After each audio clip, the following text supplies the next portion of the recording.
نحمده ونصلي على رسول الكريم اما بعد فاعوذ بالله من الشیطان الرجیم بسم اللہ الرحمن الرحیم۔ حضرت شیخ نے کل جو حدیث پاک پڑھی گئی تھی اس کے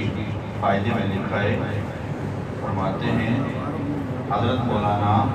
شاہ عبدالحق صاحب محدث دہلوی رحمہ اللہ معذبت السنہ میں بعض کتب فقہ سے نقل کیا ہے کہ کسی شہر کے لوگ اگر تراویح کو چھوڑ دیں تو اس کے چھوڑنے پر امام ان سے مقابلہ کرے گا،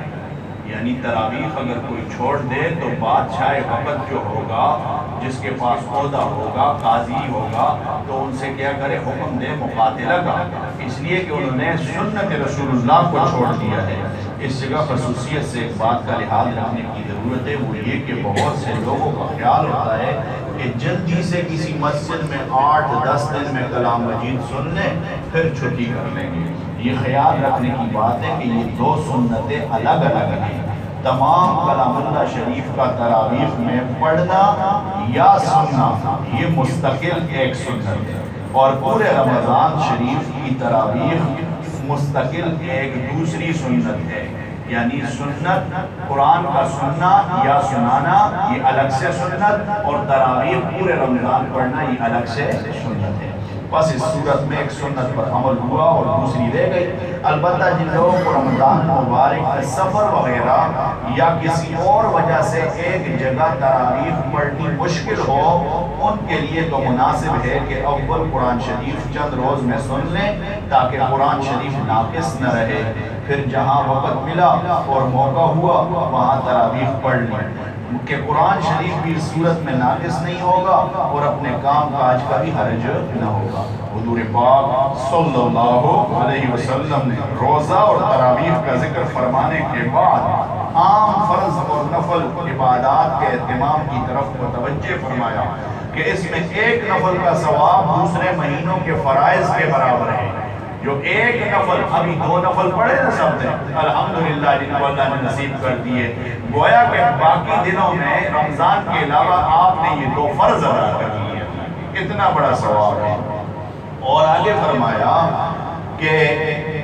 اس مہینے میں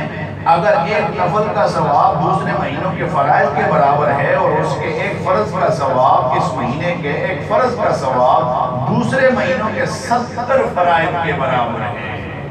70 فرائض کے برابر ہے، 4 سے ضرب دے دو 70 کو، آپ اسی حساب سے، اور تراویح کو پھر جو ہے شمار کر لو کہ انشاءاللہ یہ سارے کے سارے فرائض میں شمار ہوں گے۔ اب اگلی بات، اس جگہ ہم لوگوں کو اپنی اپنی عبادات کی طرف بھی ذرا غور کرنے کی ضرورت ہے کہ اس مبارک مہینہ میں فرائض کا ہم سے کس قدر اہتمام ہوتا ہے۔ ہر بندہ اپنے گریبان میں لے کے رات کو تو نماز پڑھ لیتا ہے، افطاری کے وقت بھی پڑھ لیتا ہے، لیکن صبح کی نماز کون پڑھتا ہے؟ صبح کی نماز کون پڑھتا ہے؟ تو یہ صبح کی نماز کے بارے میں یہ تو فرض ہے۔ اب فرمایا کہ کس قدر اہتمام ہوتا ہے ہم سے، اور نوافل میں کتنا اضافہ ہوتا ہے، بلکہ نوافل میں اضافہ تو الگ سے بات ہے۔ ہر بندہ کے تراویح جلدی ختم کرو جی تاکہ جلدی وہ ختم ہو جائے، لیکن رسول اللہ علیہ السلام کے ارشاد فرماتے ہیں اللہ نے اس کی تراویح کو ثواب کی چیز بنایا ہے، جس کے، اور رسول اللہ صلی اللہ علیہ وسلم کو اپنی طرف سے نہیں کہتے، اللہ نے کہا ہے تو اس کے بعد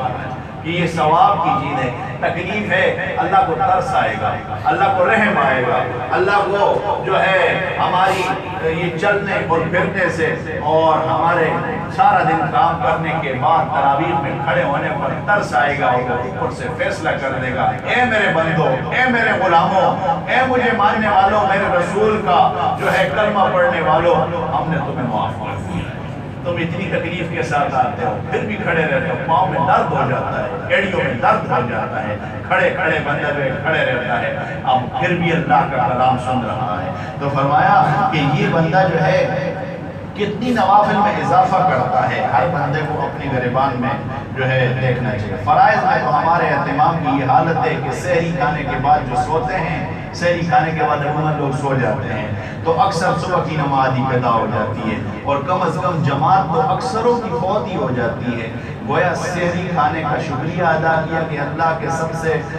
زیادہ محتمم بالشان فرض کو یا تو بالکل قضا کر دیا یا کم از کم ناقص کر دیا کہ بغیر جماعت کے نماز پڑھنے کو اہل اصول نے ادائے ناقص فرمایا ہے۔ اور حضور اکرم صلی اللہ علیہ وسلم کا تو ایک جگہ ارشاد ہے کہ مسجد کے قریب رہنے والوں کی تو گویا نماز بغیر مسجد کی ہوتی ہی نہیں ہے۔ مسجد کے جو خوش قسمت ہے وہ لوگ جن کے گھر مسجد کے قریب ہے، خوش قسمت ہے وہ لوگ جن کے گھر مسجد کے قریب ہے، اذان ہو اور فوراً پہنچ جائے۔ جہاں خوش قسمت کی ہے وہاں یہ بھی جو ہے ارشاد فرما دیا کہ اگر وہ نہیں آتے تو ان کی گھروں میں نماز بھی نہیں،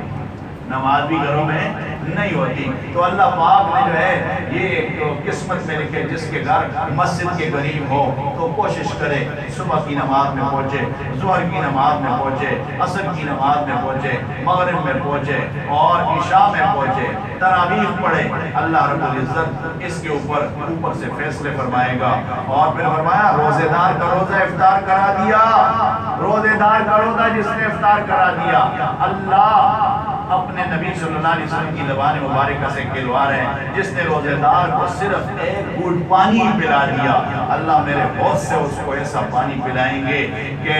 جنت میں جانے تک 50,000 سال کا دن ہوگا اس کو پیاس نہیں لگے گی۔ تو ہمیں چاہیے کہ ہم افطاری کے انتظامات میں جس جگہ ہوں، جس مسجد کے ساتھ ہوں، جس مدرسے کے ساتھ قریب ہوں، جہاں بھی ہوں، جدھر ہماری پہنچ ہو سکے،